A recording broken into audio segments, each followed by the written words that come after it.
Sans famille, première partie, chapitre 1, au village.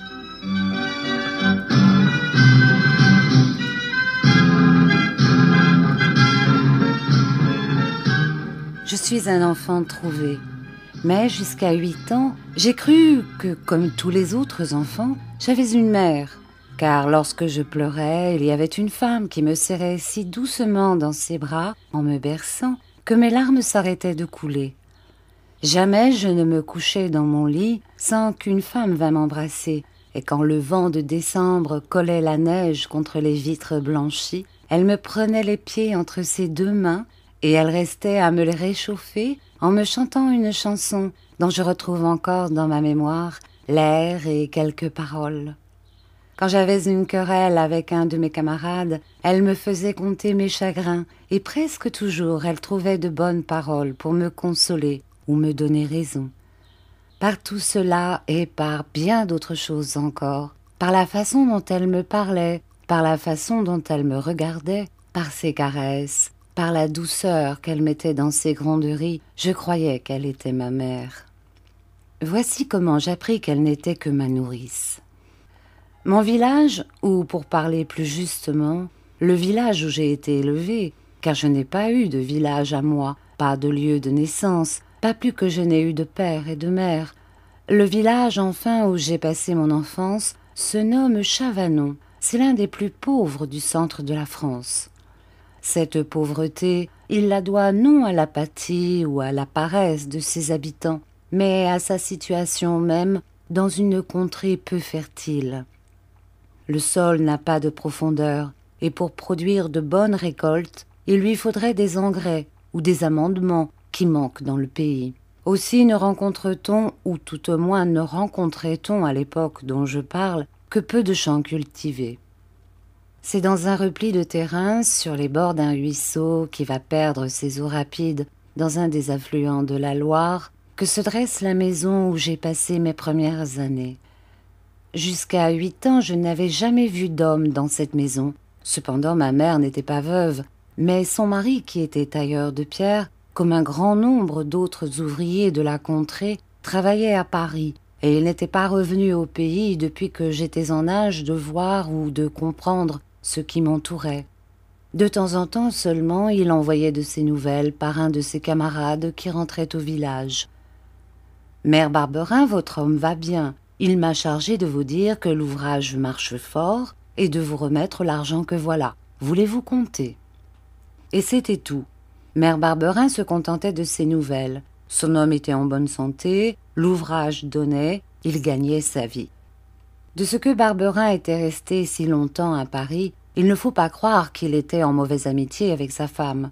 La question de désaccord n'était pour rien dans cette absence. Il demeurait à Paris parce que le travail l'y retenait, voilà tout. Quand il serait vieux, il reviendrait vivre près de sa vieille femme, et avec l'argent qu'ils auraient amassé, il serait à l'abri de la misère pour le temps où l'âge leur aurait enlevé la force et la santé. Un jour de novembre, comme le soir tombait, un homme, que je ne connaissais pas, s'arrêta devant notre barrière. J'étais sur le seuil de la maison, occupée à casser une bourrée. Sans pousser la barrière, mais en levant la tête par-dessus, en me regardant, l'homme me demanda si ce n'était pas là que demeurait la mère Barberin. Je lui dis d'entrer. Au bruit de nos voix, mère Barberin accourut, et au moment où il franchissait notre seuil, elle se trouva face à face avec lui. « J'apporte des nouvelles de Paris, » dit-il. C'étaient là des paroles bien simples, et qui déjà plus d'une fois avaient frappé nos oreilles. Mais le ton avec lequel elles furent prononcées ne ressemblait en rien à celui qui autrefois accompagnait les mots « Votre homme va bien, l'ouvrage marche bien ». « Oh mon Dieu !» s'écria mère Barberin en joignant les mains. « Un malheur est arrivé à Jérôme. »« Eh bien oui, mais il ne faut pas vous rendre malade de peur. Votre homme a été blessé, voilà la vérité. Seulement il n'est pas mort. Pourtant, il sera peut-être estropié. Pour le moment, il est à l'hôpital. J'ai été son voisin de lui et comme je rentrais au pays, il m'a demandé de vous dire la chose en passant. Mère Barberin, qui voulait en savoir plus long, pria l'homme de rester à souper. Il s'assit dans le coin de la cheminée, et tout en mangeant, il nous raconta comment le malheur était arrivé. Barberin avait été à moitié écrasé par des échafaudages qui s'étaient abattus, et comme on avait prouvé qu'il ne devait pas se trouver à la place où il avait été blessé, l'entrepreneur refusait de lui payer aucune indemnité. Pourtant, dit-il en terminant son récit, je lui ai donné le conseil de faire un procès à l'entrepreneur. Un procès? Cela coûte gros. Oui, mais quand on le gagne... Mère Barberin aurait voulu aller à Paris, mais c'était une terrible affaire qu'un voyage si long et si coûteux. Le lendemain matin, nous descendîmes au village pour consulter le curé. Celui-ci ne voulut pas la laisser partir sans savoir avant si elle pouvait être utile à son mari. Il écrivit à l'aumônier de l'hôpital où Barberin était soigné, et quelques jours après, il reçut une réponse disant que mère Barberin ne devait pas se mettre en route, mais qu'elle devait envoyer une certaine somme d'argent à son mari parce que celui-ci allait faire un procès à l'entrepreneur chez lequel il avait été blessé. Les journées, les semaines s'écoulèrent, et de temps en temps il arriva des lettres qui toutes demandaient de nouveaux envois d'argent. La dernière, plus pressante que les autres, disait que s'il n'y avait plus d'argent, il fallait vendre la vache pour s'en procurer. Ceux-là seuls qui ont vécu à la campagne avec les paysans savent ce qu'il y a de détresse et de douleur dans ces trois mots, vendre la vache. Pour le naturaliste, la vache est un animal ruminant. Pour le promeneur, c'est une bête qui fait bien dans le paysage lorsqu'elle lève au-dessus des herbes son mufle noir humide de rosée. Pour l'enfant des villes, c'est la source du café au lait et du fromage à la crème. Mais pour le paysan, c'est bien plus, et mieux encore. Si pauvre qu'il puisse être, et si nombreuse que soit sa famille, il est assuré de ne pas souffrir de la faim tant qu'il y a une vache dans son étable. Avec une longe, ou même avec une simple harpe nouée autour des cornes, un enfant promène la vache le long des chemins herbus, là où la pâture n'appartient à personne, et le soir la famille entière a du beurre dans sa soupe et du lait pour mouiller ses pommes de terre. Le père, la mère, les enfants, les grands comme les petits, tout le monde vit de la vache.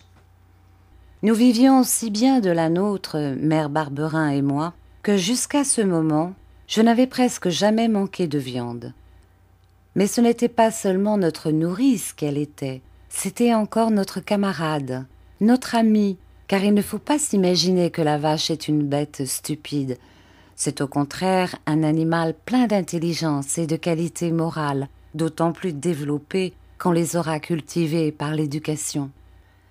Nous caressions la nôtre, nous lui parlions, elle nous comprenait, et de son côté, avec ses grands yeux ronds, pleins de douceur, elle savait très bien nous faire entendre ce qu'elle voulait ou ce qu'elle ressentait. Enfin, nous l'aimions, et elle nous aimait, ce qui est tout dire. Pourtant, il fallut s'en séparer, car c'était seulement par la vente de la vache qu'on pouvait satisfaire Barberin. Il vint un marchand à la maison, et après avoir bien examiné la roussette, après avoir dit et répété 100 fois qu'elle ne lui convenait pas du tout, que c'était une vache de pauvres gens, qu'il ne pourrait pas revendre, qu'elle n'avait pas de lait, qu'elle faisait du mauvais beurre, il avait fini par dire qu'il voulait bien la prendre, mais seulement par bonté d'âme, et pour obliger mère Barberin, qui était une brave femme. La pauvre Roussette, comme si elle comprenait ce qui se passait, avait refusé de sortir de son étable, et elle s'était mise à meugler. « Passe derrière et chasse-la » m'avait dit le marchand, en me tendant le fouet qu'il portait passé autour de son cou. « Pour ça, non » avait dit mère Barberin. Et prenant la vache par la longe, elle lui avait parlé doucement.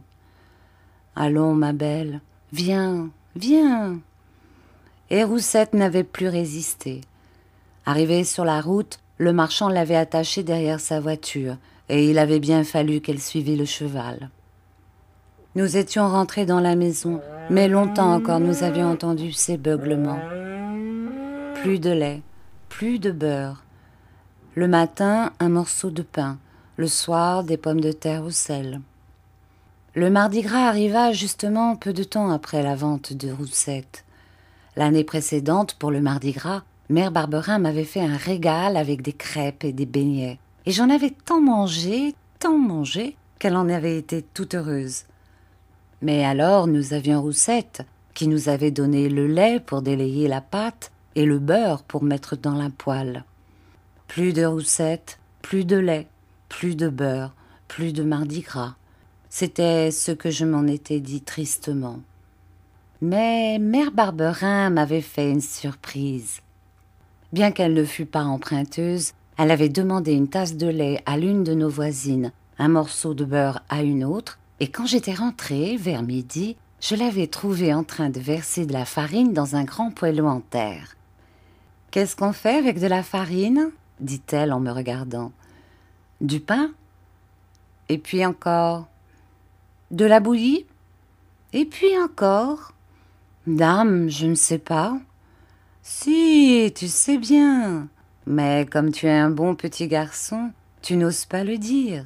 Tu sais que c'est aujourd'hui Mardi Gras, le jour des crêpes et des beignets. Mais comme tu sais aussi que nous n'avons ni beurre ni lait, tu n'oses pas en parler. C'est vrai, ça ?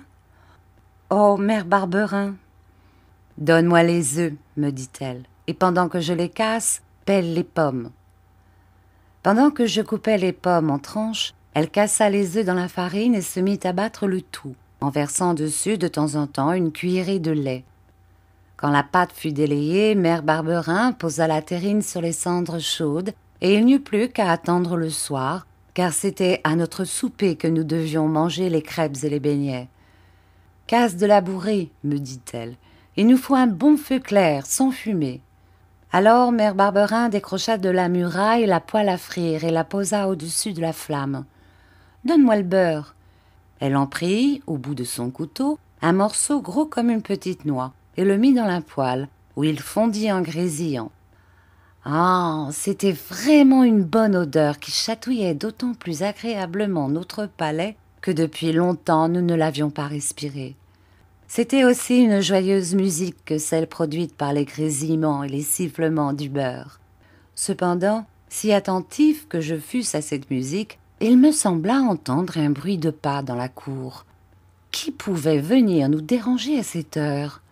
Une voisine, sans doute, pour nous demander du feu.